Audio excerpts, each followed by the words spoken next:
요한복음에 나타나는 7가지의 표적 사건을 가지고 좀 여러분들에게 계속해서 말씀을 증거하고 있습니다. 이 표적 사건에 대해서 자꾸 설교 준비를 하다 보니까 어떤 것이 있냐면 설교가 길어져요. 성경을 이렇게 해석하고 써내려가다 보니까 이상하게 설교가 길어지더라고요. 설교를 짧게 하기로 마음을 먹고 다짐했었지만 얼마 전에 다시 설교가 길어지는 것을 보고 좀 고쳐야겠다라는 생각을 했습니다. 그러니까 여러분 요한복음의 7가지 표적이 끝날 때까지 좀 참아주시기를 부탁드립니다. 다소 설교가 길더라도 인내하는 마음으로 끝까지 들어주시기를 부탁을 드립니다. 여러분 예수님의 여러 가지 표적 가운데 예수님의 십자가의 고난과 부활 사건 이외에 마태복음, 마가복음, 누가복음, 요한복음 이 4가지 복음서에 다 공통적으로 쓰고 있는 기적은 단 한 가지밖에 없습니다. 이 오병이어의 기적 한 가지밖에 없다라는 것입니다. 예수님이 이 땅에서 행하신 여러 가지의 표적이 있지만 이 오병이어의 표적 이것은 마태복음에도 마가복음, 누가복음, 요한복음에도 각각 저자들이 다 기록해 놓고 있다라는 사실이에요. 그것은 무엇이냐면 마태도 마가도 누가도 요한도 이 오병이어의 기적을 매우 귀하게 여겼고 매우 소중하고 중요하게 여겼다라는 것입니다. 이 한 가지밖에 모든 복음서에 다 기록된 표적이 없다라는 거예요. 여러분 그렇지만 이 기적 사건 이렇게 중요한 것이 오병이어의 기적이지만 이 오병이어의 기적 사건이 가지고 있는 진정한 의미를 우리가 깨닫는 것은 쉽지 않다라는 것입니다. 마가복음 6장 52절에 보면 이렇게 말씀하고 있습니다. 예수님은 제자들에게 떡 떼던 일을 깨닫지 못하고 도리어 그 마음이 둔하여졌느냐. 떡 떼던 일을 깨닫지 못하고. 여러분 예수님의 제자들은요 예수님의 질문에 다 알고 있었습니다. 마가복음에는 예수님께서 떡 7개로 4,000명을 먹이신 사건과 이 보리떡 5개와 물고기 2마리를 가지고 5,000명을 먹이신 이런 기적 사건이 2번이나 기록되어 있습니다. 오병이어의 기적과 같은 이 사건이 또 한 번 기록되고 있다는 거예요. 그때 예수님께서 물으셔요. 떡 7개로 4,000명을 먹였을 때는 몇 바구니가 남았느냐? 보리떡 5개로 5,000명을 먹었을 때는 몇 바구니가 남았느냐? 제자들이 대답합니다. 4,000명을 먹였을 때는 7바구니가 남았고 5,000명을 먹였을 때는 12바구니가 남았습니다라고 정확하게 내가 그것을 기억하고 있다는 것을 자랑하듯이 제자들은 예수님께 그것을 밝히고 이야기하고 있습니다. 근데 중요한 것은 예수님은요 그들의 대답을 듣고 예수님은 책망하고 계시다는 거예요.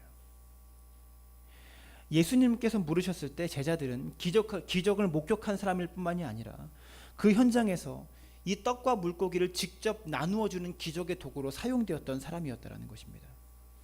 여러분 이런 기적을 경험하는 사람이 얼마나 되겠어요?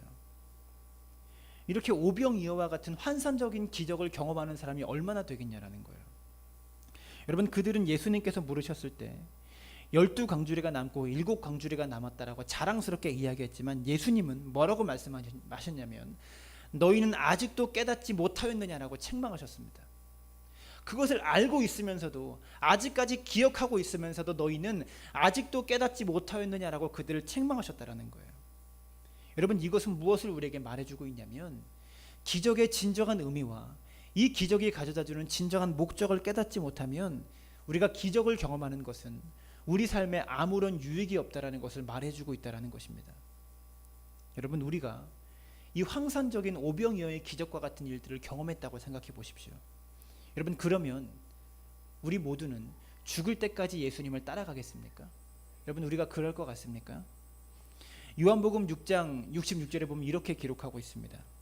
그때부터 그의 제자 중에서 많은 사람이 떠나가고 다시 그와 함께 다니지 아니하더라 이렇게 말하고 있습니다. 이 요한복음 6장은 동일한 본문으로 오병이어의 사건이 기록되어 있는 본문입니다. 오병이어의 사건이 기록되고 예수님께서 행하셨던 그 표적이 자신들이 원했던 표적이 아니었던 것입니다. 예수님은 보리떡 5개와 물고기 2마리로 수많은 사람을 먹이시면서 많은 사람들에게 양식을 공급하는 빵 문제를 해결하는 그런 분이셨지만 그렇게 사람들은 믿었지만 예수님은 뭐라고 말씀하시냐면 내가 생명의 떡이다. 내 살을 먹고 내 피를 마시는 자는 영원한 생명을 얻으리라고 말씀하십니다. 사람들이 원했던 떡과 예수님께서 사람들에게 주고 싶으셨던 본질적인 떡이 달랐다라는 것이죠. 그것을 알고 나니까 사람들은 뭐라고 말씀하시냐면 그때부터 그의 제자 중에 많은 사람이 떠나가고 다시 그와 함께 다니지 아니하더라라고 말하고 있습니다. 이것을 깨닫고 난 사람들이 예수님과 다시는 다니지 아니하더라라고 말하고 있다라는 거예요. 여러분, 이것은 기적을 체험하는 것이 목적이 아니라 여러분, 기적을 행하시는 예수님의 정체성에 대해서 우리가 깨닫는 데까지 나아가지 못한다면 여러분, 그것은요 결국 우리의 삶에 기적을 베푸시는 예수님을 배반하고 떠나갈 수 있다는 것을 본문에서 이야기하고 말해주고 있다는 것입니다. 여러분, 사랑하는 우리 성도님들, 신앙생활을 하시면서 지금 혹시 여러분이 어떤 기적을 기다리고 있지는 않습니까? 만약에 기적을 기다리고 계신다면 지금 내가 왜 기적을 구하고 있는지, 내가 왜 이런 기적을 보고 싶어 하는지 여러분 그것을 예수님께 깊이 물으실 수 있는 여러분들 되어지시기를 부탁을 드립니다. 여러분, 예수님은 이 오병이어의 기적을 통해서 우리가 무엇을 깨닫기를 원하실까요? 마가복음 6장 30절에 보면 이렇게 시작합니다. 오늘 본문 첫 구절은 이렇게 시작하죠. 사도들이 예수께 모여 자기들이 행한 것과 가르친 것을 낱낱이 고하니 이렇게 말하고 있습니다. 여러분, 예수님께서 제자들을 훈련시키시는 방법은 독특했습니다. 예수님의 제자들을 2명씩 혹은 3명씩 짝을 지어서 마을과 촌으로 보내셨습니다. 그리고 그곳에 들어가서 2명씩 3명씩 짝을 지어서 복음을 증거하고 전도하도록 그렇게 훈련시키셨어요. 이것이 예수님만의 독특한 훈련 방식이었습니다. 그리고 그들이 2명씩 3명씩 짝을 지어서 마을과 촌으로 들어가서 전도를 하고 전도 여행을 하고 다시 예수님께 돌아옵니다. 돌아와서 전도에 대한 보고를 하는 거예요. 이 마을에서 이러이러하게 복음을 증거했습니다 라고 전도 보고를 하는 것입니다. 그 전도 보고를 들으신 후에 예수님은 31절에 이렇게 말씀하십니다. 너희는 따로 한적한 곳에 가서 잠깐 쉬어라 라고 말씀하십니다. 여러분, 전도하는데 얼마나 많은 열정이 필요하고 얼마나 많은 에너지가 소모되겠어요. 그것을 마치고 돌아온 제자들에게 너희는 따로 한적한 곳에 가서 잠깐 쉬어라 라고 말씀하고 계시다라는 거예요. 여러분, 잠깐 쉬어라. 여러분, 이 표현이 좀 그렇지만 예수님은 푹 퍼져서 쉬어라 이렇게 말씀하지 않았어요. 잠깐 쉬어라 라고 말씀하셨다는 것입니다. 여러분, 이것은 무엇을 우리에게 가르쳐 주냐면 여러분, 우리의 삶에 사역과 쉼에 대한 밸런스와 균형이 필요하다는 것을 제자들에게 가르쳐주고 있다는 거예요. 열심히 전도행하고 돌아왔습니다. 그리고 또 가서 전도해라라고 말하지 않고 그들에게 한적한 곳에 가서 잠깐 쉬어라라고 말씀하십니다. 여러분, 우리가 얼마나 분주하게 하루하루를 살아갑니까? 바쁘게 살아가죠. 여러분, 그러나 그 바쁜 일상 속에서 우리의 삶 가운데 휴식이 필요하고 안식이 필요하다는 것을 주님은 말씀해주고 있다는 거예요.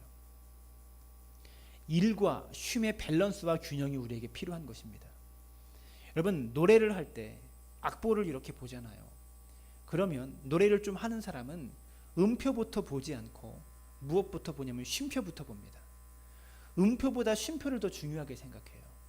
왜냐하면 숨을 쉴 때 정확하게 쉬어야지 음표를 제대로 부를 수 있기 때문에 그렇습니다. 노래에서 중요한 것은 호흡이거든요. 쉼표에서 정확하게 쉬어야 음표를 정확하게 낼 수 있다는 것입니다. 그래서 노래를 좀 하는 사람들은 여러분 쉼표를 먼저 보고 곡을 해석하기 시작합니다. 만약에 우리가 부르는 찬송가에 여러분 쉼표가 하나도 없이 다 음표로만 되어 있다면 여러분 그 찬송가를 1절부터 4절까지 부를 수 있겠습니까? 아마 그렇게 부르면 얼굴이 빨개지고 헐떡이면서 핏대가 쓰면서 그렇게 부를 거예요. 그리고 4절까지 끝까지 부를 수 있는 사람도 아무도 없을 것입니다. 마찬가지입니다. 저와 여러분이 쉬지 않고 계속해서 일만 한다면 마치 쉼표 없이 찬송가를 1절부터 4절까지 부르는 사람과 똑같다라는 것입니다. 우리가 삶 속에서 휴식하지 않으면 쉼표 없이 노래하는 것과 같은 그런 어리석은 모습이다라는 것입니다. 여러분, 인생을 성공하기 위해서는 3가지 S를 잘해야 된다고 합니다. 여러분, 저와 함께 좀 따라해 보시겠습니까? 따라해 보세요. 스몰, 슬로우, 심플. 이 세 가지를 잘 해야 된다고 합니다. 스몰이라고 하는 것은 삶의 규모를 작게 하라고 말하는 거예요. 슬로우라는 것은 삶의 속도를 더디게 하라는 것입니다. 심플이라는 말은 삶의 방식을 단순하게 만들라라는 거예요. 이런 세 가지를 가지고 우리가 일터로 들어가면요, 우리는 우리의 일을 집중적으로 그리고 좀 더 효율적으로 할 수 있다라고 말하는 것이죠. 여러분, 잠깐 쉴 수 있는 삶의 지혜를 여러분이 배울 수 있기를 부탁드립니다. 그리고 일과 쉼에 대한 밸런스를 여러분이 터득할 수 있기를 부탁을 드린다라는 거예요. 그리고 32절과 34절에 보면 이에 배를 타고 따로 한적한 곳에 갈새 그들이 가는 것을 보고 많은 사람이 그들인 줄 안지라. 모든 고을로부터 도보로 그곳에 달려와 그들보다 먼저 갔더라. 예수께서 나오사 큰 무리를 보시고 그 목자 없는 양 같음을 인하여 불쌍히 여기사 이에 여러 가지로 가르치시더라. 여러분, 이 말씀이 어떤 의미고 어떤 장면인지 여러분 상상해 가십니까? 예수님께서 제자들에게 한적한 곳에 가서 잠깐 쉬어라라고 말씀하셨잖아요. 근데 쉴 수가 없었습니다. 너무나 많은 사람들이 예수님을 쫓아왔기 때문에 예수님께서도 쉬고 싶으셨어요. 쉬고 싶으셨는데 쉴 수 없으니까 예수님께서 배를 타신 것입니다. 배를 타시고 32절에 배를 타고 따로 한적한 곳으로 가셔서 예수님도 쉬시기 위해서 배를 타고 따로 한적한 곳을 향해서 가고 있었다라는 것이죠. 그런데 그들이 가는 것을 보고 많은 사람이 그인 줄 알지라라고 표현하고 있어요. 여러분, 갈릴리 호숫가가 이렇게 있습니다. 해안선을 따라 예수님의 배가 이렇게 움직이고 있어요. 해안선을 따라 움직이고 있는데 이 육지의 해안선에 있는 사람들이 저 해안선을 따라 움직이는 배가 예수님의 배인 줄 안 거예요. 그래서 어떡합니까? 배가 해안선을 따라 이동하고 있는데 이 해안선을 따라 육지에 있는 사람들이 이 배를 따라 뛰어가고 있는 것입니다. 배가 한 마을을 지나니까 또 다른 사람들이 붙고 또 한 마을을 지나니까 또 다른 사람이 점점 이렇게 붙으면서 사람들의 수가 점점 늘어나기 시작했습니다. 그리고 예수님께서는 이렇게 점점 많아지는 자신을 따라오는 무리를 보시고 뭐라고 말씀하시냐면 불쌍히 여기셨다라고 성경은 기록하고 있습니다. 그리고 요한복음 6장 2절은요, 이렇게 예수님을 따라온 무리들이 어떠한 목적을 가지고 예수님을 쫓아오고 따라왔는지를 설명하고 있습니다. 요한복음 6장 2절에 이렇게 말해요. 큰 무리가 따르니 이는 병자들에게 행하시는 표적을 보았음이로라. 이렇게 말하고 있습니다. 지금 이 많은 사람들이 예수님을 따라다니는 이유가 무엇입니까? 요한복음 6장 2절은 이렇게 말해요. 병자들에게 행하시는 표적을 보았음이로라라고 말하고 있다는 거예요. 예수님께서 병자들의 병을 고쳐주시는 것을 보고도 그렇게 보면서 자신의 삶 가운데도 이러한 표적이 일어나고 이러한 기적이 일어나기를 원하고 바라면서 그들은 예수님을 따라가고 쫓아가고 있다라고 말하고 있다는 것이죠. 여러분, 이렇게 많은 군중들, 이렇게 많은 무리들은요, 지금 예수님의 정체성에 대해서 혼란스러워합니다. 무리들의 특징이 무엇입니까? 무리의 특징은 예수님의 정체성에 대해서는 무관심합니다. 무리들은 자신의 문제를 해결하기 위해서 예수님을 쫓아가지 예수님과의 인격적인 만남을 갖기 위해서, 인격적인 교제를 하기 위해서 예수님을 쫓아가고 따라가는 사람들이 아니라는 것입니다.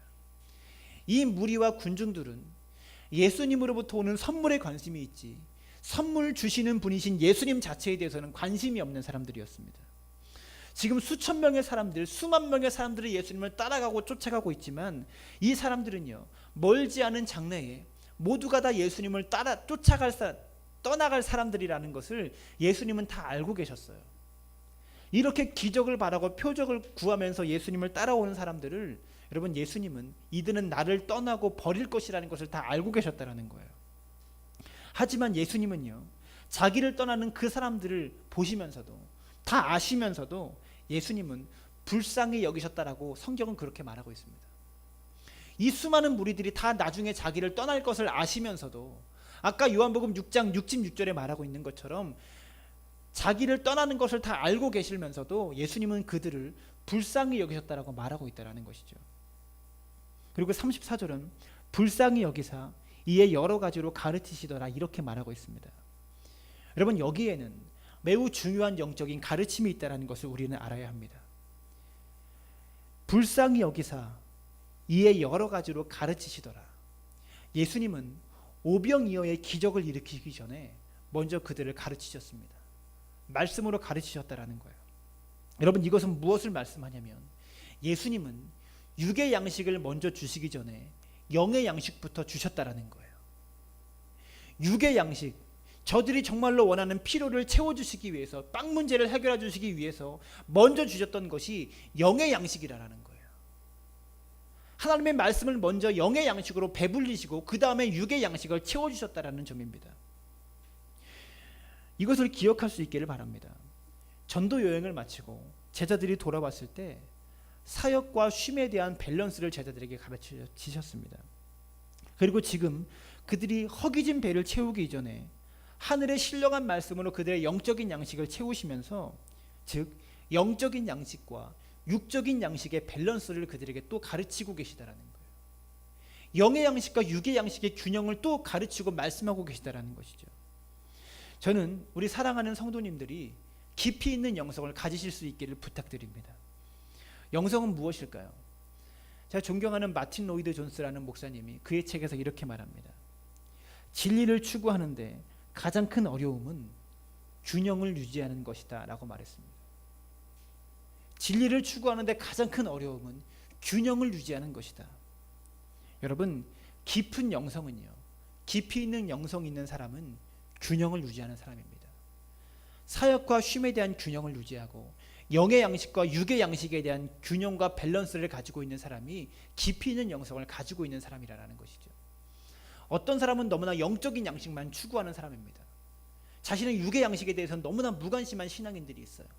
잘못된 영성이고, 어떤 사람은 너무나 육의 양식만 바라는 사람이 있습니다. 그리고 영의 양식엔 무관심한 자들이 있어요. 이것도 잘못된 영성입니다. 여러분, 육의 양식보다 영의 양식이 더 우선적으로 우리가 갖춰야 될 것입니다. 예수님께서 지금 말씀하시는 것은 육의 양식보다 영의 양식의 우선성과 그리고 육의 양식의 필요성에 대해서, 필연성에 대해서 가르치고 있다는 것입니다.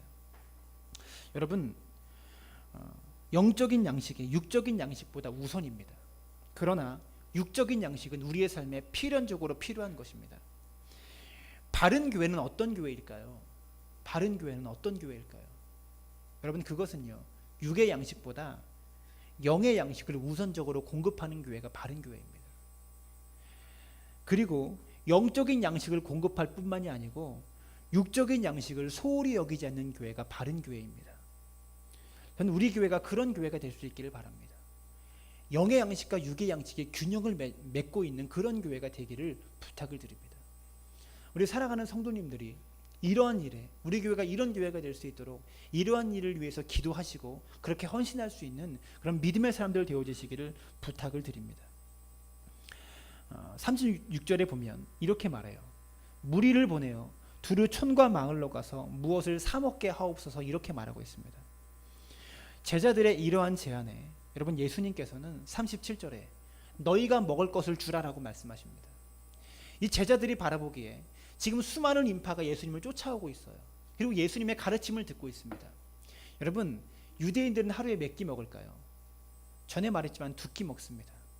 이들은 아침부터 예수님을 쫓아가고 따라갔기 때문에 2끼 먹는데 아침에도 오전에도 식사를 하지 못하고 있던 그런 사람들이었습니다. 그리고 지금은 다른 복음서에 보니까 저물어 가매라고 표현하고 있어요. 이 저물어 가매라는 말은 오후 3시 이후거든요. 오후 3시경에 해가 저물어 간다라고 유대인들은 생각했습니다. 그렇게 그들의 문화가 그런 언어였어요.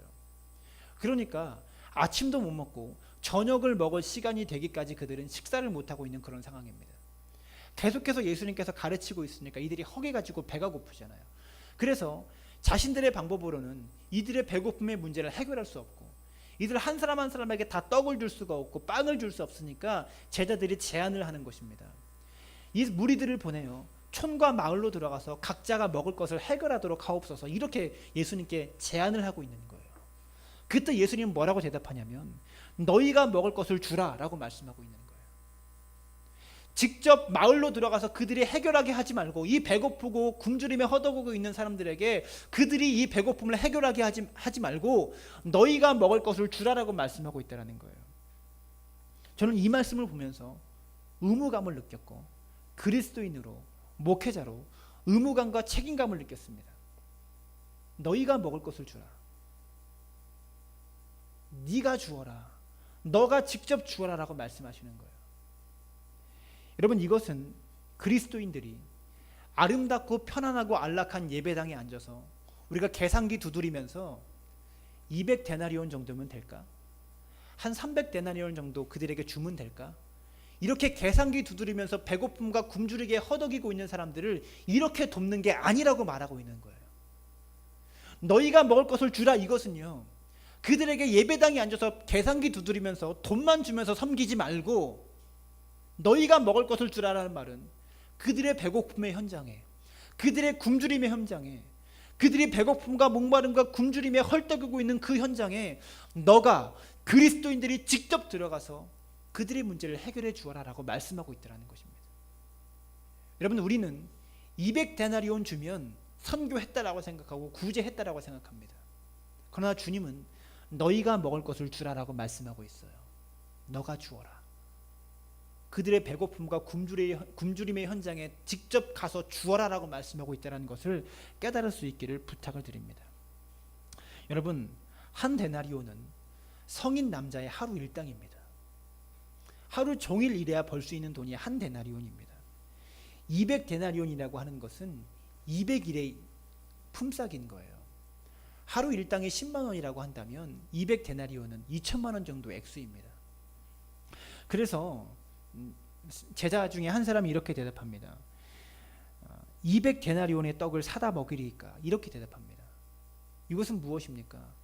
이 돈이 있어도 부족합니다. 말도 안 됩니다. 우리가 어떻게 줍니까? 지금 예수님과 제자들의 수중에는 200데나리온이나 되는 어마어마한 돈이 없는 거예요. 해결할 수 없습니다. 우리의 힘으로는 할 수 없습니다. 이렇게 표현하고 있는 것이죠. 그리고 38절은 너희에게 떡이 몇 개나 있는지 가서 보라 하시니 알아보고 이르되 떡 5개와 물고기 2마리가 있더이다 하거늘, 이렇게 말씀하고 있습니다. 여러분, 2천만 원어치 떡을 가지고 2천만 원을 가지고 떡을 사온다고 해서 이 떡을 사올 수 있을까요? 이 마석 지역에 떡집이 몇 개나 있겠습니까? 그리고 그 떡집에 보유하고 있는 이 떡값의 개수가 얼마나 될까요? 한 100만 원 정도 보유하고 있으면 많이 보유하고 있는 거예요. 그런 걸 거예요. 그 떡집에 있는 떡을 다 가지고 온다고 해도 100만 원 살 수 있을까요? 마석 지역에 있는 가장 큰 떡집에 들어가서 떡을 전부 다 사온다 그러면 얼마나 될까요? 이 마석 지역 전체를 돌아다녀서 떡을 구해도 2천만 원어치의 떡을 구하기는 힘들 것입니다. 그러니까 불가능하다라는 거예요. 200데나리온 가지고도 이 수많은 사람들을 먹일 수도 없고 떡을 구해올 수도 없고 우리는 그런 돈도 없습니다라고 대답하고 있는 거예요. 그때 예수님께서 뭐라고 말씀하시냐면 지금 너희에게 떡이 몇 개 있는지를 한번 찾아봐라라고 말씀하고 있는 거예요. 그리고 제자들이 알아보고 보리떡 5개, 요한복음엔 그렇게 말해요. 보리떡이라고. 떡 5개와 물고기 2마리를 가지고 온 것입니다. 여러분, 이 오병이어 가지고 무엇을 할 수 있을까요? 아무것도 할 수 없다라고 많은 사람들이 느끼지 않았겠습니까? 여러분, 무슨 일을 하든지 정말로 내가 그 일을 잘하고 싶으면요, 그 일을 하는 내가 부족하다는 것을 느낍니다. 여러분, 제가 설교할 때마다 설교를 잘한다는 생각으로 강대상이 오를 것 같습니까? 전혀 그렇지 않습니다. 설교할 때마다 입술이 바짝바짝 말라요. 제 자신의 인격과 성품, 그리고 신앙과 믿음이 목회를 할 만큼 제가 준비된 사람으로 그렇게 느끼고 있는 것 같습니까? 전혀 그렇지 않다라는 거예요. 그리고 그것이 제가 가지고 있는 가장 큰 고통 중에 한 가지입니다. 여러분, 교회에서 사역하는 일들, 여러분의 일터와 가정에서 엄마로, 그리고 여러분의 직장에서 직원으로 여러분이 일하는 것이 나는 충분하다라고 생각하면서 그렇게 여러분의 일을 감당하고 있습니까?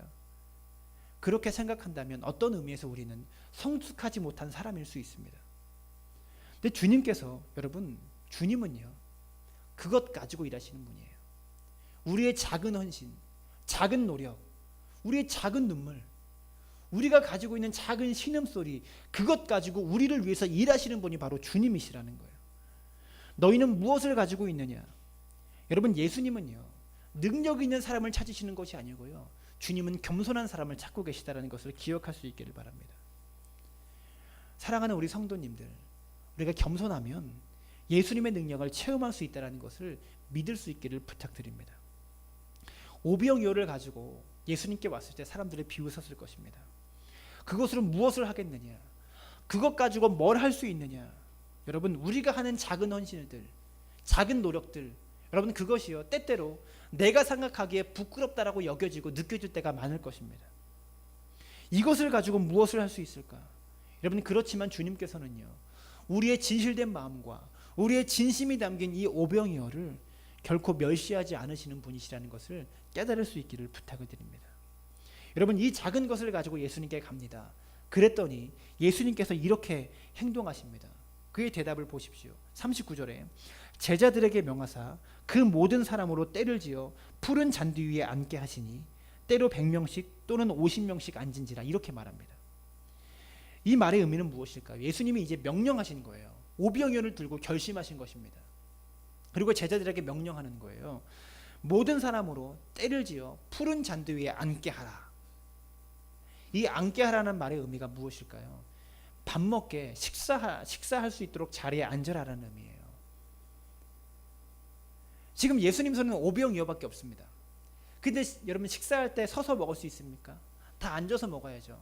이제 밥 먹을 거니까 다 앉게 하라, 이렇게 명령하는 거예요. 그리고 때로 무리를 지어서 50명씩 100명씩 자리에 앉도록 제자들에게 명령하라고 시키신 것입니다. 그러니까 제자들이 수만 명 되는, 또 15,000명, 2만 명 가까이 되는 이 수많은 군중 속으로 들어갔을 것입니다. 들어가서 이렇게 외쳤을 거예요. 여러분, 예수님께서 지금 명령하십니다. 이제 여러분들에게 식사 대접하실 거니까 모두 자리에 앉으세요. 50명씩 100명씩 무리를 지어서 규칙적으로 앉으십시오라고 외치고 다녔을 것입니다. 그런데 제자들의 상황을 생각해 보세요. 지금 예수님의 손에 무엇이 들려있는지 제자들은 다 알 것입니다. 떡 5개와 물고기 2마리밖에 없다라는 것을 예수님은 제자들은 다 알고 있었어요. 아는데 가서 외쳐야 되는 거예요. 지금 2만 명이 있는 이 군중들 사이로 들어가서 예수님께서 여러분들에게 식사 대접한다고 하십니다. 다 앉으세요라고 외쳐야 된다라는 거예요. 여러분, 이걸 외치는 것이 쉽겠습니까? 여러분 같으면 외치겠어요? 여러분, 저는 자존심이 센 사람이어서 안 될 걸 알고 안 갔을 것 같아요. 그리고 이 수많은 군중들, 2만 명이 되는 어마어마한 사람들, 이 분위기에 압도되어 가지고요, 압도되어서 못 갔을 것입니다.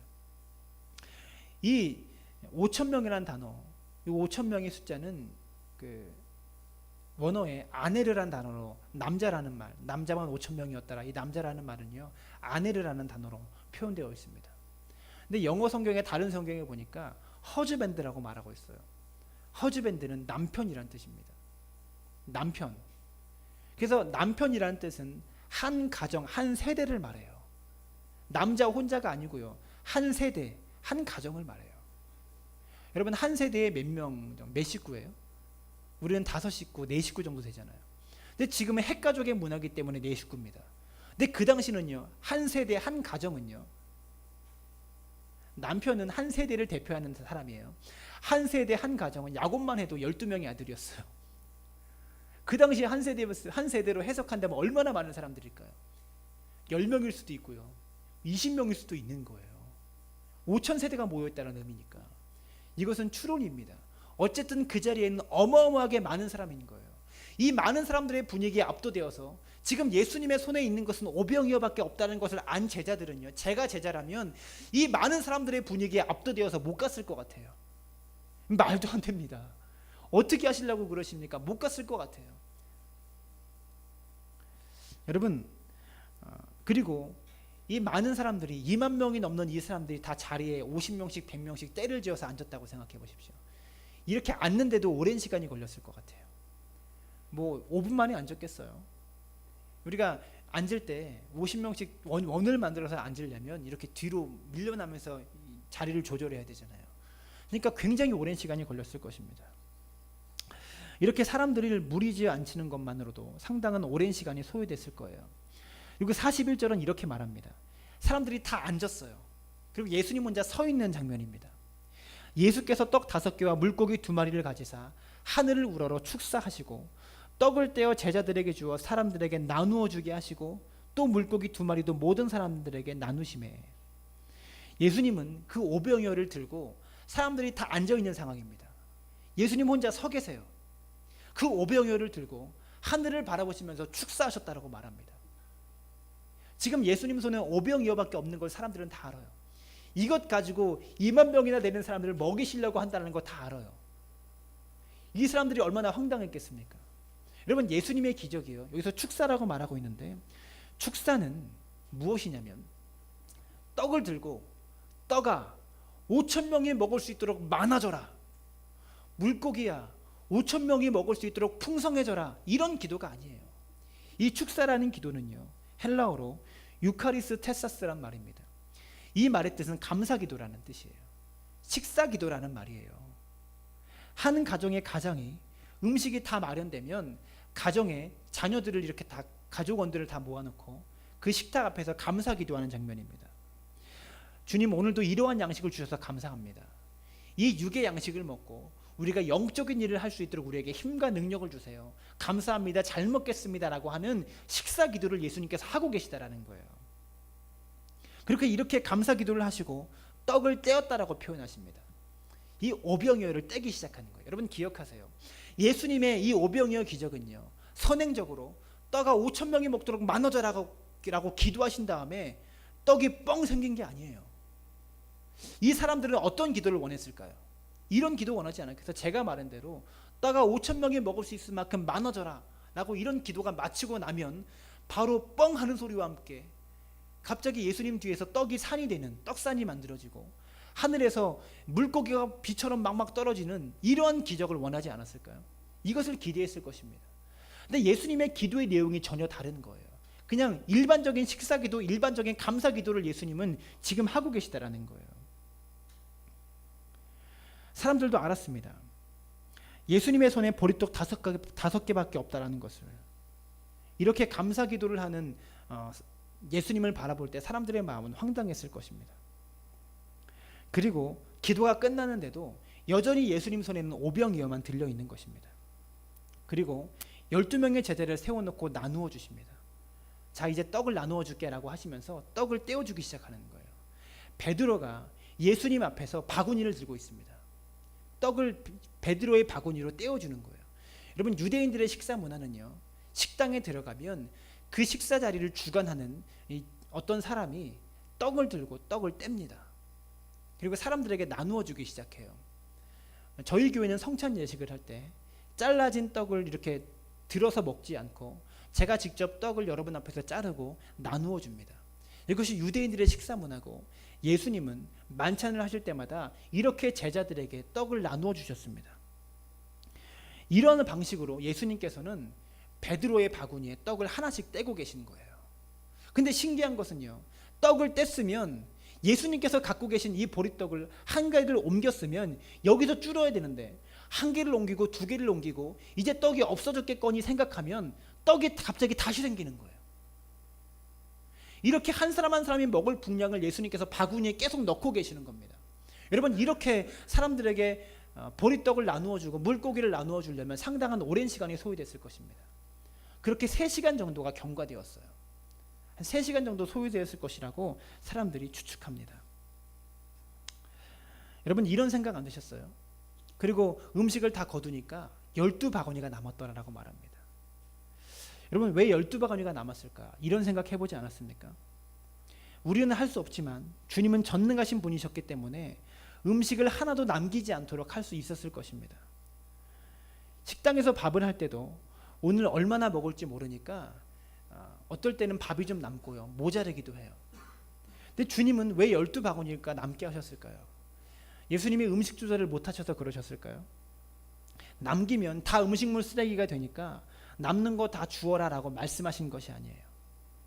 12바구니에 찼더라, 이것은 무엇을 의미하냐면, 당시 유대인의 식사 풍습에서 주인이 식사를 할 때는 옆에서 시중 쓰는 사람이 반드시 그 주인이 먹고 남은 식탁의 음식을 다 싸가는 것이었습니다.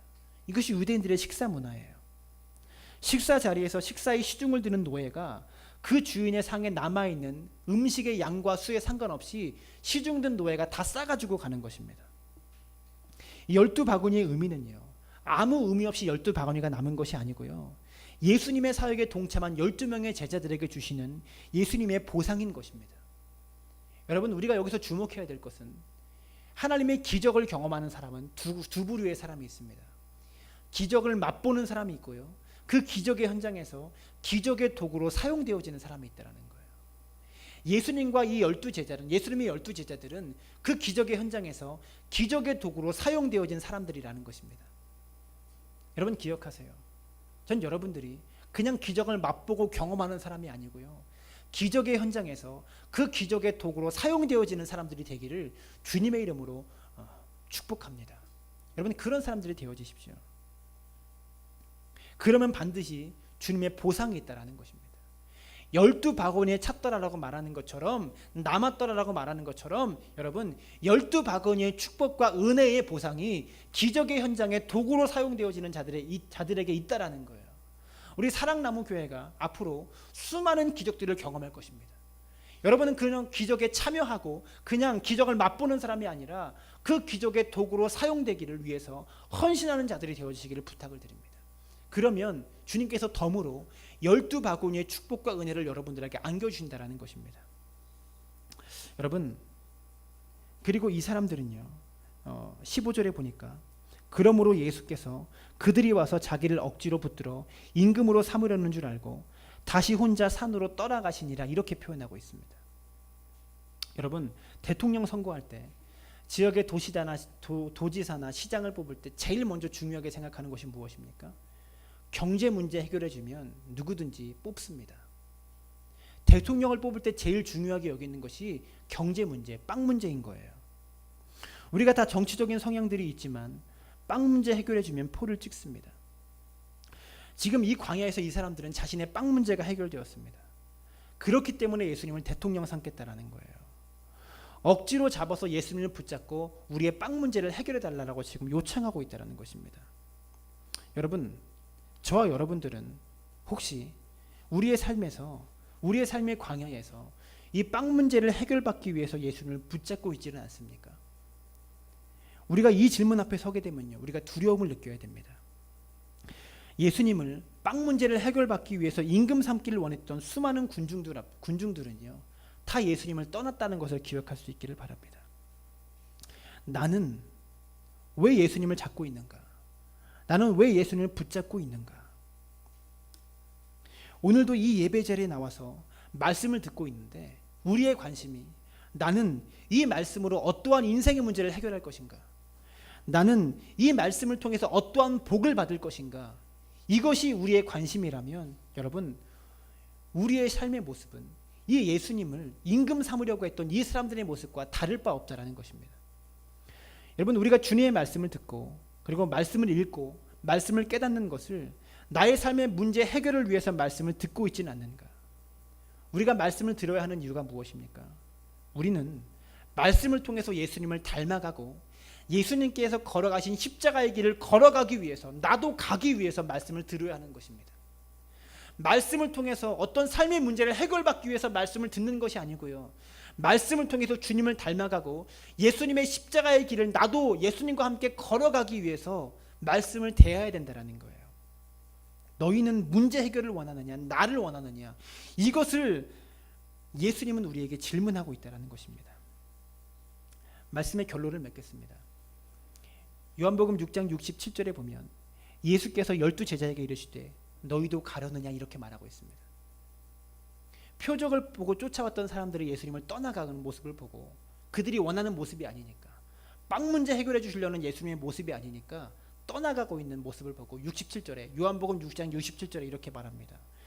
예수께서 12제자에게 이르시되 너희도 가려느냐. 여러분, 주님께서 이것을 우리에게 묻고 계십니다. 만약에 우리들이 예수님 자체에 관심을 두지 않고 예수님 행하시는 기적이나 어떤 빵과 떡에 관심을 두고 예수님을 쫓아간다면 우리는 언젠가 예수님을 떠나가게 됩니다. 사랑하는 성도님들, 주님께서 오늘 우리에게 물으십니다. 너희도 가려느냐? 너희의 삶의 문제 해결받기 위해서 나를 찾아왔느냐? 그리고 그 문제를 해결해 주지 않으면 너희도 가려느냐, 너희도 떠나겠느냐라고 묻고 있다라는 거예요. 그때 12명의 제자 가운데 베드로는 이렇게 대답합니다. 68절에 시몬 베드로가 대답하되 주여 영생의 말씀이 주께 있사오니 우리가 누구에게로 가오리까? 이렇게 대답하고 있다는 거예요. 저는 이 고백이 우리의 인생의 고백이고 우리의 신앙 고백이 되시기를 바랍니다. 영생의 말씀이 주께 있으니 우리가 누구에게로 가오리까? 저는 이 본문을 읽으면서 전율을 느꼈습니다. 이 고백이 성도님들의 고백이 되시기를 부탁드립니다.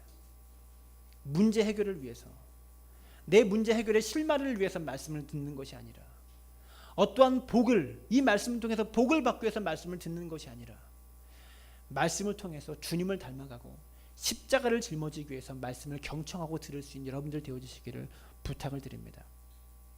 한 신학자가 이렇게 말했습니다. 참된 그리스도인은 한가한 오솔길을 걷는 사람이 아니고 주님과 같이 힘겹게 산의 정상을 향해서 등반하는 사람이다 라고 말했습니다. 여러분, 한가하게 오솔길을 걸어가는 사람 되지 마시고 영생의 말씀 붙잡고 주님과 함께 산의 정상을 정복할 수 있는 믿음의 사람 되어주시기를 부탁을 드립니다.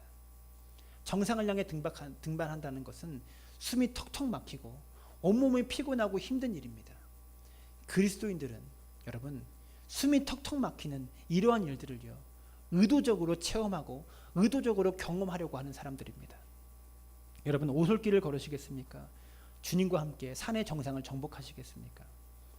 우리 사랑하는 성도들은 영생의 말씀이신 주님과 함께 산의 정상을 향해서 나아가는 참된 그리스도인들 되어지시기를 주님의 이름으로 축원합니다.